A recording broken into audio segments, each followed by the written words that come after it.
Hoje nós vamos um pouco mais longe, nós vamos sair do território brasileiro e falar um pouco sobre o prejuízo bilionário da Walt Disney World, né, da Disneylândia, como nós conhecemos aqui no Brasil.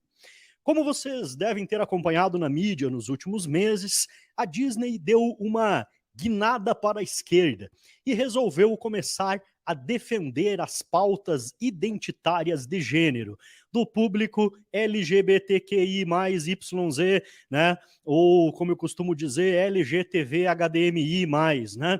É aquele monte de letra que a gente não sabe o que significa. O problema é que de uns anos para cá, a esquerda resolveu começar a dominar outros setores das chamadas minorias. Como vocês devem saber, uma das grandes estratégias da esquerda é dividir para conquistar. É também criar, guerras sociais e guerras culturais. Eles dividem os povos entre brancos e negros ou outras etnias, né? Dividem entre homossexuais, heterossexuais, daí divide os homossexuais em 300 letras diferentes do alfabeto, até aquelas que não existem. Dividem as classes em classe média, classe alta, classe baixa, o pobre, o patrão contra o operário, e aquele monte de baboseira. Colocam a sociedade, colocam as pessoas umas como as outras, contra as outras, quer dizer, promovem o caos e aí eles conseguem governar dentro desse caos, dominando as pautas de cada uma dessas minorias. Lá nos Estados Unidos, que é a pátria da liberdade, eles estão aproveitando para transformar essa liberdade em libertinagem.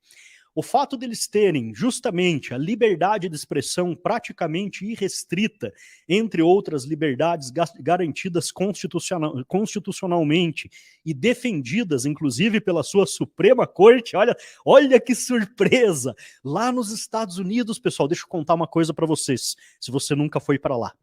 Lá nos Estados Unidos, a Suprema Corte é constitucionalista. Eles têm um livrinho lá que se chama Constituição Federal, sei lá como que chama lá. Aqui a gente chama de Constituição, traduz assim. E eles respeitam aquilo, eles têm as leis dentro dessa Constituição lá, né? E eles respeitam, cara, é uma coisa de maluco, né? Inacreditável aqui no Brasil nos dias de hoje. Então, olha o que aconteceu, né? Muitas empresas começaram a abraçar essas pautas identitárias e promover isso como uma forma de ganhar dinheiro, como uma forma de, talvez, atrair novos públicos, né? Ou, quem sabe, até sendo financiadas por grandes organizações não governamentais que nós sabemos que incluem dezenas de milhões, até bilhões, para defender esse tipo de pauta. Bom, lá nos Estados Unidos, por exemplo, existem algumas dessas organizações infiltradas dentro do cinema, dentro da música, em toda a área cultural, no jornalismo, na televisão. E eles têm, inclusive, agendas, né, com datas determinadas e até outras metas para que essas empresas e esses veículos, essas mídias, cumpram as exigências deles para não serem boicotadas.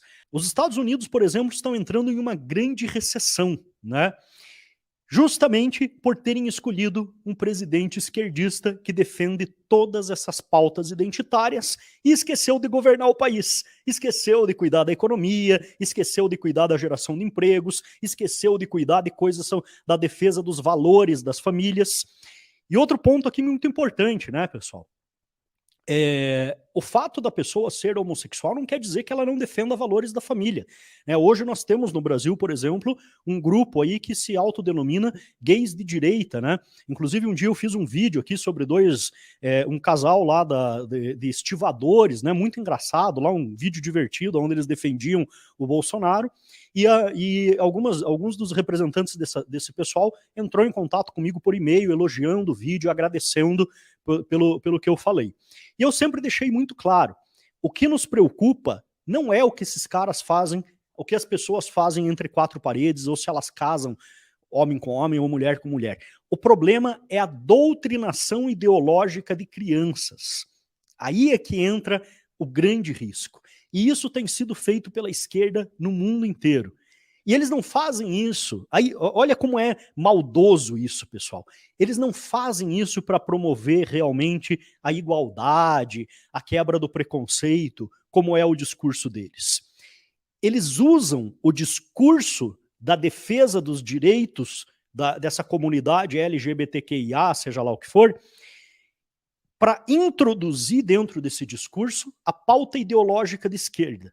Ao mesmo tempo que eles estão fingindo que estão lutando contra um preconceito ou que estão defendendo uma determinada minoria, eles estão formando pessoas com uma visão totalmente de esquerda, identitária, sabe? E focada nas pautas deles. Então, a pauta nunca vem sozinha. Esse vem o cavalo de Troia, tá? Esse é o verdadeiro cavalo de Troia. Quando eles começam a defender, por exemplo, os negros, eles criam uma organização de esquerda de negros, né? As minhas filhas são negras, também não me chame de racista, tá? Eu sou o último cara que vai falar mal de negro ou que vai fazer piadinha ou criticar ou fazer comentário racista. Então, já quero deixar isso claro também, mais um ponto aqui.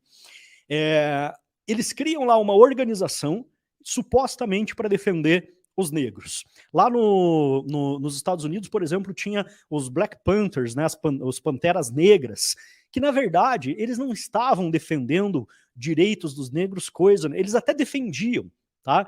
Mas o objetivo principal era arrebanhar pessoas para aquele grupo, e ali dentro daquele grupo eles estabeleciam as ideologias de esquerda, as ideologias comunistas, colocando na cabeça daquelas pessoas inocentes que estavam lá acreditando que realmente faziam parte daquele movimento para defender os interesses da sua comunidade, né? Defender, lutar contra o racismo, porque lá nos Estados Unidos existia muito, ainda existe, talvez não tanto mais quanto no passado, mas existia muito, né? E acreditavam nisso, mas junto vinha o cavalo de Troia. Dentro do discurso de defesa de uma minoria, vinha junto também o discurso ideológico de esquerda. Então, esse é o grande problema. Essas defesas que eles fazem nunca vêm sozinhas. Eles sempre têm um objetivo por trás de conquistar o poder. E aqui nós começamos com essa notícia aqui, por exemplo, só para vocês lembrarem o que aconteceu. Breve linha do tempo das 13 vezes que a Disney apresentou um primeiro personagem gay. Né? Então, nos últimos anos aqui, nós temos visto isso o tempo todo, olha.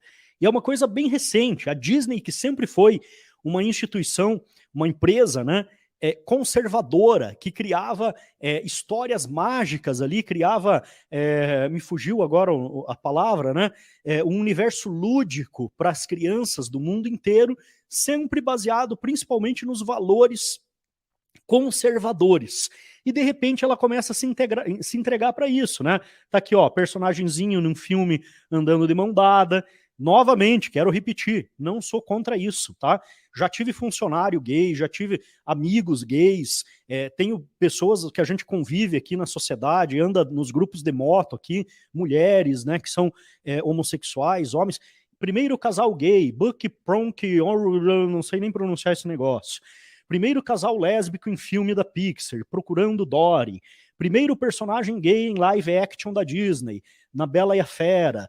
Primeiro herói bissexual, Valkyria em Thor.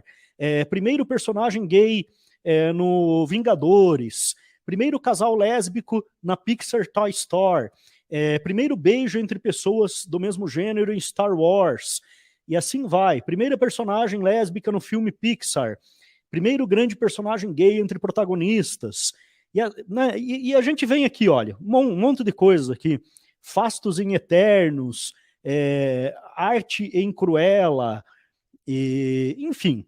Bom, o que aconteceu? Olha só, e aqui vem essas pautas esquerdistas. Executiva da Disney promete 50% dos personagens LGBT. Ó, tem até um AP agora, antes terminava no I, agora tem mais um AP, né? É um negócio que daqui a pouco vai ter o abecedário inteiro aqui, né? Então, a executiva da Disney promove 50% dos personagens, promete 50% dos personagens LGBT até o final de 2022. Carrie Burke, que é diretora da Disney e mãe de uma criança transgênero. Olha que absurdo, pessoal. Isso daqui, para mim, é uma coisa muito absurda. E eu vou explicar para vocês por quê. Carrie Burke, que é diretora da Disney e mãe de uma criança transgênero. Como que a criança sabe que ela é transgênero, cara? Talvez ela até seja realmente homossexual e no futuro ela descubra isso. Mas tem muitas. Isso daqui tem que ser uma decisão da pessoa. Quando ela crescer, a mãe já cria, a mãe decide que a criança é transgênero e já cria a criança como transgênero. Pessoal, lá nos Estados Unidos, para quem não sabe, está acontecendo um verdadeiro surto de pessoas que mudaram de sexo, tomaram hormônios, resolveram, incentivadas por toda essa cultura dessa pauta identitária, resolveram que não eram do gênero que nasceram, tá? Resolveram. Aí vem uma executiva da Disney, que é uma pessoa que influencia milhões de crianças e estabelece que o filho dela é uma criança transgênero. E lá nos Estados Unidos, pela grande liberdade que as pessoas têm, muitos pais começaram a aplicar hormônios em crianças para fazer essas crianças mudarem de gênero. Então é uma coisa muito delicada, mas eu não quero entrar nessa questão. A questão é que ela prometeu 50% dos personagens LGBTQ até o final de 2022. Então, porra, para que existe 50% das pessoas no mundo LGBT? É a mesma coisa que você falar, a partir de agora 50% dos personagens da Disney precisam ser japoneses, porque a gente tem que combater o preconceito, o nipopreconceito, o nipofobismo, sei lá, vamos inventar uma coisa aí, entendeu? Aí você fala, cara, mas existe 50% das pessoas no mundo são japoneses? Não, nem chinês, que tem quase 2 bilhões de pessoas, não chega a 50%, não chega a 20%, 25%, não sei, né? Então não faz sentido isso, pessoal, não faz sentido, é pura lacração, pura lacração. E isso aqui gerou o seguinte, olha, Flórida corta benefícios fiscais à Disney por promover temas LGBT. Então, também, para quem não conhece os Estados Unidos, a Flórida é o estado mais, junto com o Texas, provavelmente são os 2 estados mais conservadores dos Estados Unidos. E lá, hoje, tem um governador que pode ser o próximo presidente dos Estados Unidos. Vai disputar as primárias dos republicanos com o Donald Trump e tem muito mais chance do que o Donald Trump de vencer, pessoal. E é um cara muito fera, que é o Ron DeSantis. E esse governador, ele comprou a briga com a Disney, que é a maior empresa de entretenimento do mundo e que praticamente, sei lá, cara, provavelmente é a maior empresa ou uma das maiores empresas da Flórida. E ele simplesmente cortou os benefícios fiscais que a Disney tinha, porque a Disney não aceitou mudar essa política de financiamento aí dessas pautas identitárias, né? Bom, o que aconteceu no final, pessoal? Olha só, vou mostrar primeiro essa notícia aqui, ó. Disney, mergulho pós-lucro é oportunidade para investidores de longo prazo. E aqui vem o seguinte, depois de perder 42% esse ano, a Disney está negociando onde estava durante a profundidade da crise da pandemia. Eu não vou nem ler o resto da matéria aqui, mas a Disney perdeu mais de 1,5 bilhão de dólares em valor de mercado, né? Isso daqui, em reais, pessoal, 1,5 bilhão dá mais de 8 bilhões de reais em valor de mercado. Simplesmente porque as assinaturas das plataformas deles estão despencando, as pessoas estão cancelando as assinaturas, o número de pessoas nos parques está diminuindo, a venda de produtos licenciados da Disney está diminuindo, porque eles decidiram priorizar um público que não é maioria e que nunca foi o público da Disney, nunca foi o público principal da Disney. O público principal da Disney, na maioria, são as famílias conservadoras. Podem ter famílias LGBTQI, pode ter, tá? Que é normal hoje, a gente tem que respeitar isso. 2 homens que são casados e têm um filho adotivo, alguma coisa assim, 2 mulheres. Existe também, e a gente tem que respeitar as pessoas como seres humanos, tá? O que a gente não pode respeitar é a doutrinação infantil que a Disney resolveu começar a fazer, que tem um viés político e não de defesa de minorias, ou seja lá o que for, como eles costumam dizer. Tem um viés político. Hoje, pessoal, é quase impossível você assistir um filme da Netflix, um filme da Disney, ou até mesmo de outros estúdios americanos, né? Os estúdios de Hollywood estão dominados pelas pautas de esquerda. É muito difícil você assistir um filme e conseguir chegar até o final. Não é por preconceito, e eu não estou nem falando mais de pauta identitária, são pautas de esquerda, é o tempo todo lacração e conversinha fiada de esquerdista, que mostra o poço sem fundo que a Disney entrou. CEO da Disney, responsável por implantar ideologia de gênero, é demitido. Para quem não sabe o que é CEO, essa sigla aqui significa Chief Executive Officer, tá? Chief Executive Officer. Como se fosse um presidente, né? Mas muitas vezes existe lá o presidente, por exemplo, que é a herdeira da Disney, que é a filha do Walt Disney lá, né? E daí o CEO é o cara que manja de negócio e é o cara que vai lá, é o executivo que resolve as coisas, que realmente manda na bagaça toda, né? Esse é o CEO. Então, e a notícia aqui termina, né, continua da seguinte forma aqui. A Disney demitiu Bob Chapek, diretor-presidente da empresa nos últimos 2 anos e responsável por implantar na programação e na política de recursos humanos políticas de ideologia de gênero e cotas raciais. A demissão foi anunciada no domingo 20 pela presidente do Conselho de Administração da Disney, Susan Arnold. Então é aquilo que eu falei, ó. Tem a presidente do Conselho de Administração e tem o CEO. O CEO é o, sei lá, é o Paulo Guedes deles, lá é o cara que faz a parte prática da coisa, né? E a presidente como se fosse a presidente da República, sei lá. No mesmo comunicado, ela informou que Bob Iger passa ao comando da empresa. Ele já tinha sido diretor-presidente do conglomerado por 15 anos, até 2020. Quer dizer, o cara que era conservador, que veio, né, durante 15 anos transformando a Disney provavelmente numa das maiores empresas, se não a maior empresa de entretenimento do mundo, vai voltar para o comando da empresa. E o esquerdinha aqui, agora, vai procurar um emprego em alguma empresa lacradora. Chapek, de 62 anos, foi diretor-presidente do grupo durante 2 anos, período no qual Wall Street expressou preocupação com o aumento de gastos da empresa. Não foi só isso, aumento de gastos, né? Foi a questão realmente da fuga de clientes. As ações da Disney registraram queda de 41% nesse ano. Tá lá, pessoal. Até as empresas, quando colocam um esquerdista no poder com essas pautinhas identitárias, não funcionam. Imagine um país inteiro. Imagine se os Estados Unidos fosse governado por esse ex-presidente aqui, como que é o nome do animal aqui, do cabeça de piroca da Disney? Deixa eu ver aqui, né? Demora para rolar aqui. Pelo Bob Chapek. Né? Imagine se os Estados Unidos fossem governados pelo Bob Chapek. Bom, não precisa nem imaginar, né? É governado por Biden, é pior ainda. Além de esquerdista, progressista, ainda é maluco, né, cara? Ainda é totalmente senil.